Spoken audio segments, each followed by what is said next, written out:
In 1978, a 26-year-old teacher was stabbed to death in the hallway outside her classroom on the last day of school. It took 47 years to learn who killed her and why he was never caught. He was only 16 years old. He didn't even go to her school. But for almost 50 years, he lived without being arrested, while police kept his name in a case file they could never solve. It was June 16, 1978, the last day of school at Branham High School in San Jose, California. Classes are over. The seniors were getting on buses for a trip to Disneyland. The hallways, which had been full of students all year, were now quiet and almost empty. Inside the school, one teacher was still working. Her name was Diane Peterson. She was a 26-year-old English teacher. She was married and had a baby son waiting for her at home. But this school year has ended with bad news. Because fewer students were enrolling, Diane had lost her teaching job. So that afternoon, she stayed behind to pack up her classroom, just like many teachers do at the end of the school year. A short time after noon, a student walked down the hallway and made a terrible discovery. Diane Peterson was lying on the floor outside her classroom. She had been stabbed once in the chest. She was rushed to the hospital, but the doctors could not save her. From the very beginning, this was a nightmare for investigators. The crime scene gave them almost nothing. Diane had not been sexually assaulted. Her purse was still with her, so robbery did not seem to be the reason. The murder weapon was gone. And because it was a school, anyone could have walked through the halls that day. The only real clue came from one witness. The witness saw a young, heavy-set man with badly damaged teeth running away from the school around the time Diane was attacked. That was all the police had. In the summer of 1978, there was no DNA testing like we have today. Detectives had to solve the case with very few clues. News of the murder spread quickly. A young teacher and mother had been killed in the middle of the day inside a school filled with people. Yet no one could clearly identify the killer. The crime left the whole community in shock. If a teacher could be murdered at school on a normal afternoon, people wondered if anywhere was truly safe. Just a few weeks later, the investigation had reached a dead end. The detectives never gave up. They simply had no more leads to follow. This is where the case takes an important turn. Even though the investigation had gone cold, one name kept coming up again and again. His name was Harry Nickerson. Most people called him Nicky. Harry was not a student at Branham High School.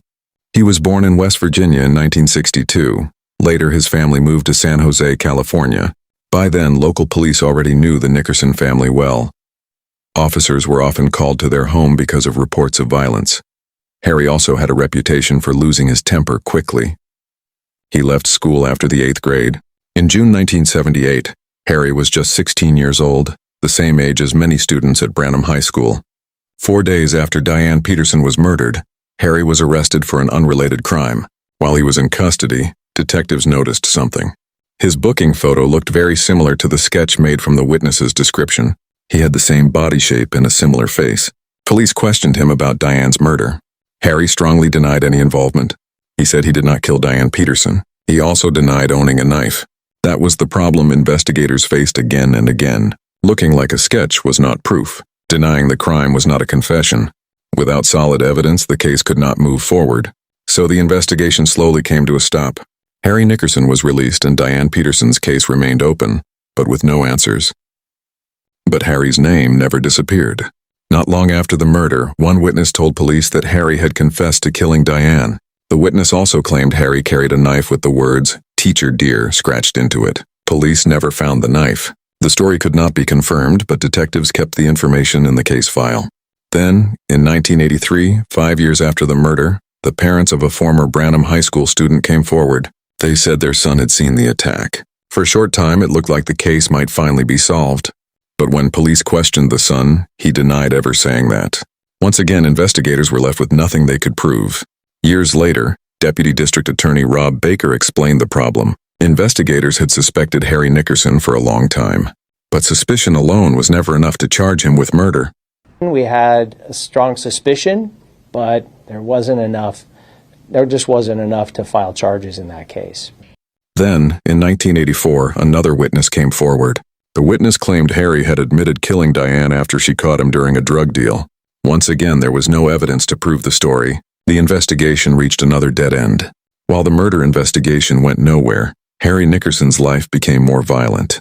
He was linked to crimes including armed robbery, assault with a deadly weapon, and kidnapping. Police also suspected him in several armed robberies. In 1981, he stabbed a nightclub bouncer. Then, in August 1984, Harry tried to rob the home of a local drug dealer using a sawed-off shotgun. A fight broke out. Harry was shot during the struggle. The gunshot left him paralyzed from the waist down. Not long after that, his older brother Glenn, also known as Buddy, was arrested. Prosecutors said Glenn broke into the same house to get revenge. They accused him of tying up and killing the homeowner and a woman who was there. Glenn always said he was innocent. In 2003, he was released after prosecutors decided not to try the case again. The Nickerson family's history was filled with violence. For investigators, it showed a pattern they could never ignore, but none of it proved who killed Diane Peterson. Harry Nickerson was never charged with her murder. On August 31, 1993, he died by suicide. He was only 31 years old. By then, the case seemed impossible to solve. The main suspect was dead. There would never be a trial. All that remained was a grieving family and an unanswered question. For years, Diane Peterson's case was quietly passed from one cold case detective to the next. It became the case that no one could close. If you've watched other cold case stories, you might think you already know what happened next. You might expect detectives to solve the case using genetic genealogy. This method has helped solve many old murder cases. Investigators compare crime scene DNA with DNA from public family history databases. They build a family tree, follow each generation, and slowly narrow the search until only one possible suspect is left. That is exactly what detectives tried in this case. In 2023 and again in 2024, they sent the evidence from the 1978 crime scene to a lab for modern DNA testing. The results came back with nothing. There was no usable DNA profile. There was no family tree to build. That path was closed. This is one of the most important parts of the story. It shows that modern technology cannot solve every cold case. DNA testing only works if there is enough good quality evidence left. In this case, the evidence was almost 50 years old. Some of it had been damaged by time. Some of it had not been preserved well enough for today's technology. Without usable DNA, even the best scientists could not identify the killer. So if DNA did not solve this case, what did? It wasn't a new piece of evidence. It wasn't a laboratory test. It started with a single phone call. As detectives kept working the case, they discovered something shocking. Just minutes after killing Diane Peterson, Harry Nickerson went to a relative's home. There, he admitted what he had done. But the relative told no one. She kept that secret for 47 years. In 2025, she finally decided to speak with investigators. The detective said she was very emotional during the interview. They also said she seemed relieved, as if she had been carrying a heavy burden for most of her life. Prosecutors decided not to charge her with a crime. They believed she had stayed silent because she was afraid. Harry Nickerson had a long history of violence. His family was also known for violent crimes. Investigators believed she feared what might happen if she spoke out. For her, staying silent may have felt like the only way to stay safe.